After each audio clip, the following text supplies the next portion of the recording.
앞서 암모니아의 위험성에 대해서 알아보았다면 이번에는 IMO 규정 그리고 국내법에서는 현재 이러한 연료의 위험성을 다루기 위해서 어떻게 규정으로 다루고 있는지 알아보고자 합니다. 즉, 암모니아 연료 사용 시 그 규정적인 측면에서 위험도 평가가 어떻게 적용되는지에 대해 알아보고자 합니다.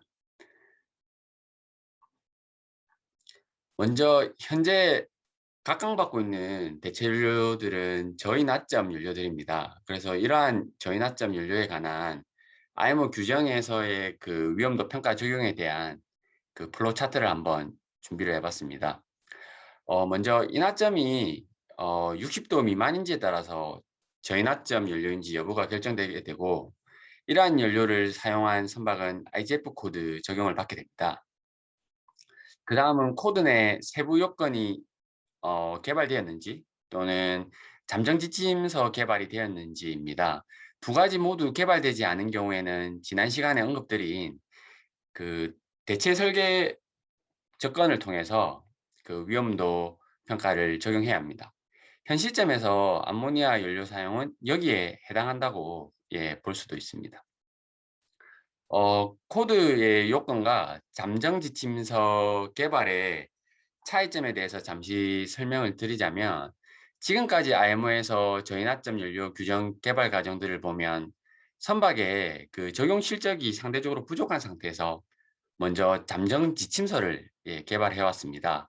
그리고 개발된 잠정 지침서의 선박의 추가적인 적용을 통해서 얻은 교훈, 노하우를 바탕으로 해서 IGF 코드의 그 세부 규정으로 개발하는 것이 일반적이었습니다. 오른쪽 그 표가 현재 개발된 연료별 규정 현황을 나타낸 것입니다. 그 LNG 연료의 경우가 잠정 지침서 개발을 한 다음 코드 개발까지 이루어졌다고 보시면 됩니다. 위험도 평가 적용 관점에서 다시 보면 LNG 연료는 코드에서 요구하는 제한된 항목에 대해서만 그 위험도 평가의 대상이 됩니다.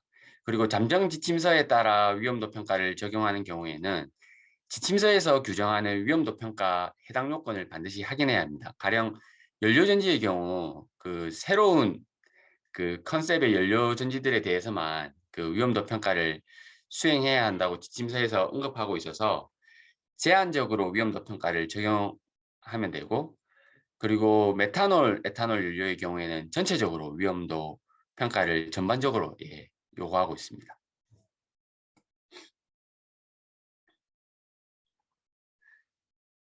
다시 그 IGF 코드의 목차를 통해서 앞서 말씀드린 부분들을 다시 살펴보면 파트 A에 해당하는 그 챕터 2, 3, 4는 모든 저인화점 연료에 해당하는 공통 부분이고, 파트 A-1에 해당하는 부분이 앞서 말씀드린 LNG 연료, 그리고 파트 A-2에 해당하는 부분이 아직은 포함되지 않았지만 향후 코드에 포함될 연료들에 대한 부분입니다.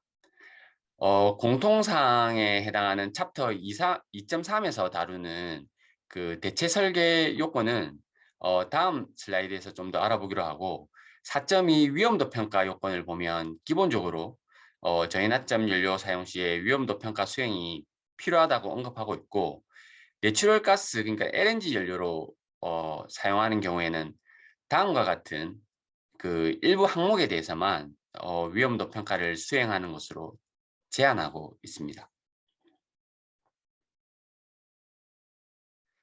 앞 슬라이드에서 언급한 IGF 코드 챕터 2.3에서 언급하고 있는 대체 요건은 예전에 말씀드린 적이 있는 IMO 지침서 MSC 서큘러 145에 대한 것입니다. 예전에 말씀드린 부분을 다시 상기시켜 보면 IMO 지침서에 따르면 예비 승인 단계에서 위험도 기반 승인 여부는 어, 적용 분야가 알려진 분야인지 아니면 새로운 분야인지와 그리고 신기술 정도에 따라서 설계의 혁신성, 그러니까 노벨티의 등급을 매기고 여기에 따라 그 위험도 평가의 수행 정도가 다음과 같이 결정이 됩니다.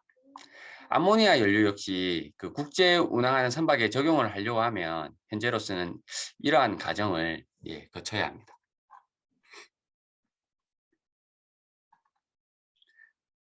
즉 아모니아 수소와 같은 연료의 경우 다음과 같이 위험도 평가를 포함하는 예비 승인, 최종 승인의 과정, 즉 대체 설계 승인 과정을 거쳐야 된다고 보시면 되겠습니다.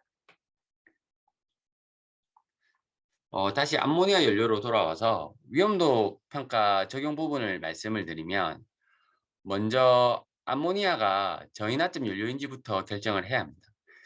대부분의 성급에서는 저인화점 연료로 간주를 하고 지침서를 개발해 오고 있지만, 최근에 IMO에서는 특히 일본에서 제기한 부분으로서 그 암모니아가 과연 저인화점 연료인지에 대해 논의하고 있다는 점도 참조해 주시면 되겠습니다.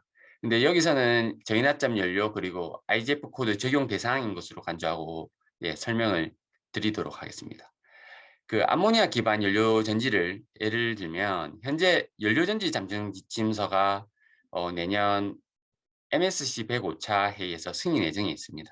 그래서 본 지침서에 따르면은 새로운 개념의 연료 전지에 대해서만 위험도 평가를 시행하는 것으로 언급하고 있어서, 현재 시장에서 널리 사용되고 되는 연료 전지의 경우에는 일부 항목에 대한 위험도 평가를 수행하면 될 것으로 사료됩니다. 하지만 현 시점에서 성급마다 별도로 위험도 평가를 요구하는 것이 일반적인 것으로 파악되고 있어서 전체 위험도 평가를 수행해야 할 것으로 생각이 됩니다. 그리고 여전히 암모니아의 연료의 저장 또는 분배에 관한 안전 요건의 부재, 그리고 내연기관의 암모니아 연료 적용에 대한 요건이 개발되지 않았기 때문에 대체 설계 방법으로 접근을 해야 되고, 이에 따라 위험도 평가를 수행해야 할 것으로 판단이 됩니다.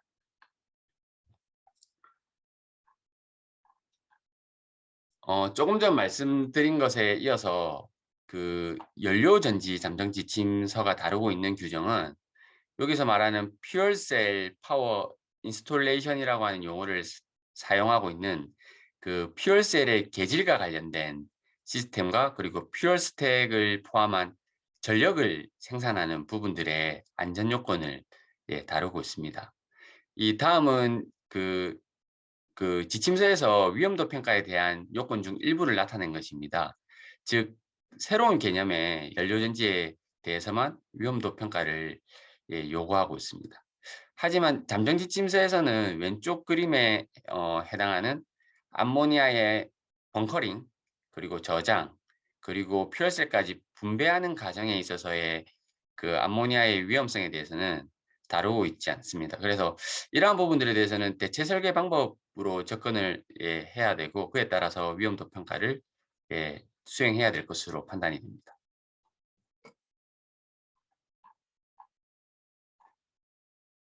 다음은 연료연지와 관련된 잠정 지침서 안에 영문 목차입니다. 목차를 보게 되면 일반사항, 그리고 설계 원칙, 그리고 화재 안전, 그리고 전기 시스템 등 다양하게 다루고 있습니다.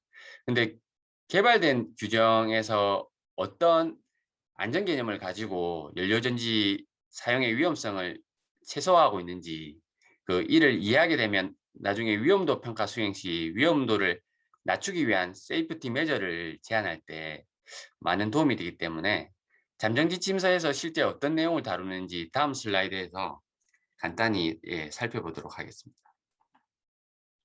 지침서의 일반 사항 내용 중에 목적으로는 연료전지 기술을 사용하여 안전하고 신뢰성 있는 전기 및 열 에너지를 제공하는 것입니다. 이를 달성하기 위한 주요 기능적 요건 중 하나로 연료로 연료로 인한 위험의 확률과 결과를 최소화하는 것입니다.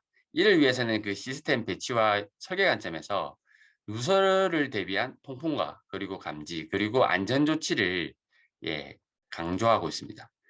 그래서 설계의 원칙으로는 크게 세 가지를 다루고 있습니다. 퓨얼셀을 둘러싸고 있는 공간인 퓨얼셀 스페이스 개념으로는 가스 폭발 가능성을 최소화하기 위해서 방폭 장비를 사용하고, 누설을 감지하더라도 만일에 불활성화가 가능한 경우에는 적극적인 연료 공급 정지가 되지 않아도 이것을 인정해 주고 있습니다.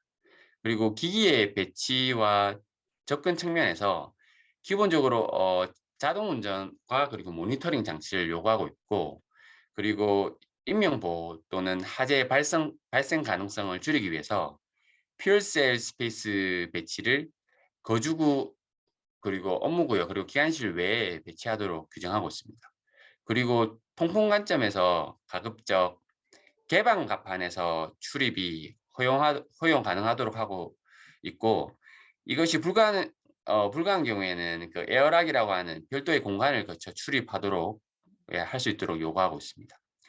그리고 퓨얼셀 환경 제어로서는 그 통풍을 하거나 그리고 불활성화를 해서 누설 후에 화재 폭발 가능성을 최소화하고, 그리고 누설을 최소화하기 위해서 간장치의 이음은 가능한 한 용접 이음을 요구하고 있습니다. 어, 다음은 화재 안전 측면에서 퓨얼셀 스페이스를 그 기관실만큼 화재 가능성이 높은 곳으로 간주하여 화재 안전 그 관련 요건을 강화해서 적용하고 있습니다. 그리고 연료별 적합한 고정식 소화 장치 그리고 화재 탐지 장치를 요구하고 있고, 또한 그 가압 방지를 위한 그 압력 도출 밸브 장치를 요구하고 있습니다. 그리고 시스템 내 가스 축적 확률과 그리고 폭발 방지를 위해서 그 퍼징 시스템 그리고 누설 감지 그리고 온도 압력 모니터링 등을 요구하고 있습니다. 그리고 전기 시스템은 누설 후 화재 폭발 가능성을 낮추기 위해서 IC에 따른 그 방폭 등급을 가진 장비를 설치하도록 규정하고 있고, 앞서 언급드린 것처럼 그 새로운 개념의 연료 전지에 대해서 위험도 평가를 수행하도록 요구하고 있습니다. 마지막으로 그 제어 모니터링 및 안전 시스템과 관련해서는 셧다운과 같이 안전과 관련된 신호를 전달하는 그 장치들은 일반 시스템과 독립적으로 설계하도록 요구하고 있고, 그리고 알람 및 안전 시스템 조치로서는 다음과 같은 것들을 요구하고 있습니다.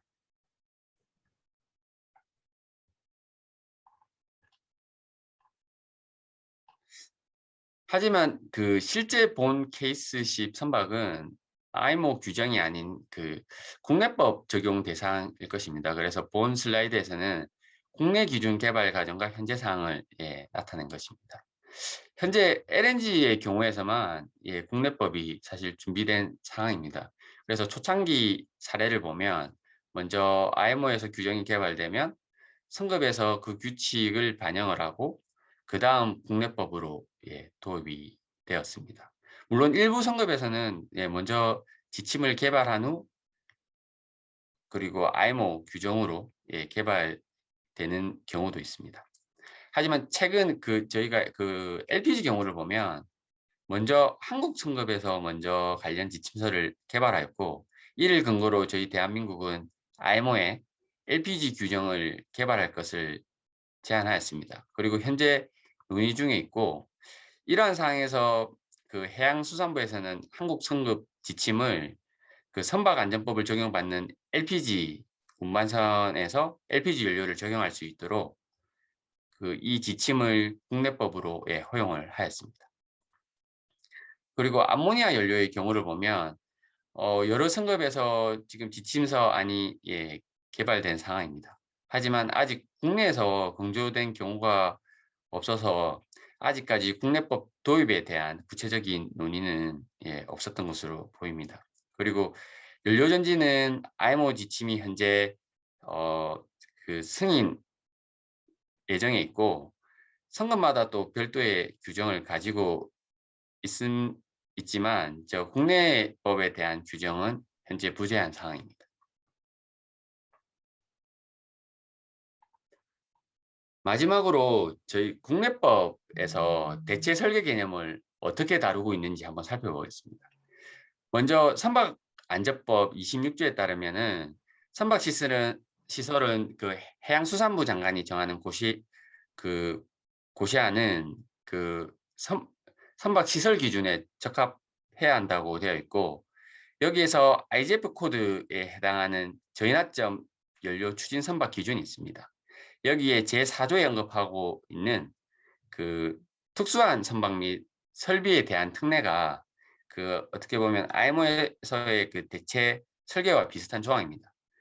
하지만 이러한 구체적인 요건이 현재 부재한 사항입니다. 그래서 이러한 상황에서 2020년 해양수산부에서는 해양수산부 애규로서 다음과 같은 새로운 형식의 선박시설에 대한 잠정 기준 마련에 관한 규정을 마련하였습니다. 이 규정이 제정된 목적이 신기술 적용에 필요한 규정을 신속하게 마련을 하기 위한 것인데요. 그 암모니아 연료뿐만 아니라 다른 대체 연료의 안전 기술 개발에 적용이 가능할 것으로 예상이 됩니다. 그래서 본 예규에 따르면은 다음과 같은 네 가지를 마련을 해야 합니다. 이러한 안을 개발하기 위해서는 그 위험도 평가를 그 필수적으로 수행해야 될 것으로 사료가 되고, 지금까지 살펴본 바와 같이 그 암모니아와 관련된 규정에 개발된 정도라든지 아니면 현재 국내법에 관련된 규정으로 보아서 암모니아 기반의 연료전지 추진 선박을 그리고 건조 그리고 승인을 위해서는 위험도 평가가 필수적이라고 할 수 있겠습니다. 이것으로 저희 발표를 마치도록 하겠습니다.